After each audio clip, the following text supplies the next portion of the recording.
Hello, students, teachers, parents, history nerds. Hello, everybody, and welcome to Nutshelled History, where we lay out the facts, the good, the bad, and the ugly. Today, we are going to continue our Ancient Civilizations series by looking at Egyptian civilization. Don't forget that there's a link for a fill-in-the-blank worksheet in the description. I just ask that you like and subscribe. I apologize for any mispronunciations ahead of time. I do my best. Okay, let's go. Fertile land along the Nile brought early peoples to Egypt, and over time, a powerful Egyptian civilization arose. Farming flourished in the rich soil deposits from annual river floods. Egypt was made up of two regions. Upper Egypt began at the Nile's first cataract, or waterfall, in the south. Lower Egypt covered the Nile's delta, the triangular marshland where it emptied into the Mediterranean. About 3100 BC, King Menes united both regions. Though leadership passed from one dynasty, or ruling family, to another, Egypt generally remained united. During the Old Kingdom, pharaohs, or Egyptian kings, organized a strong central government and established a bureaucracy, with different jobs and authority levels. A vizier, or chief minister, was the pharaoh's chief of government business. The Middle Kingdom saw unpredictable flooding and rebellion, but also growth in farmland and trade. Powerful Egyptian leaders ushered in an age of expansion in the New Kingdom. One of these leaders was Hatshepsut, the first female pharaoh. Her stepson, Thutmose III, a great military leader, stretched Egypt's borders to their greatest extent. Much later, Ramses II pushed north into Syria. Ancient Egyptians made lasting contributions to civilization in many fields. Their religion, written language, art, science, and literature have fascinated people for thousands of years. During the Old Kingdom, the chief god was the sun god, Ra.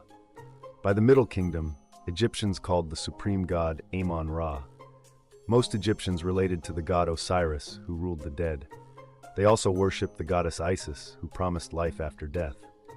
People believed the afterlife was much like life on Earth, so they buried people's possessions with them. The Egyptians also learned to preserve bodies by mummification, or embalming and wrapping in cloth, so that the soul could return to the body. Ancient Egyptians made advances in learning. Their first writing system, hieroglyphics, used symbols.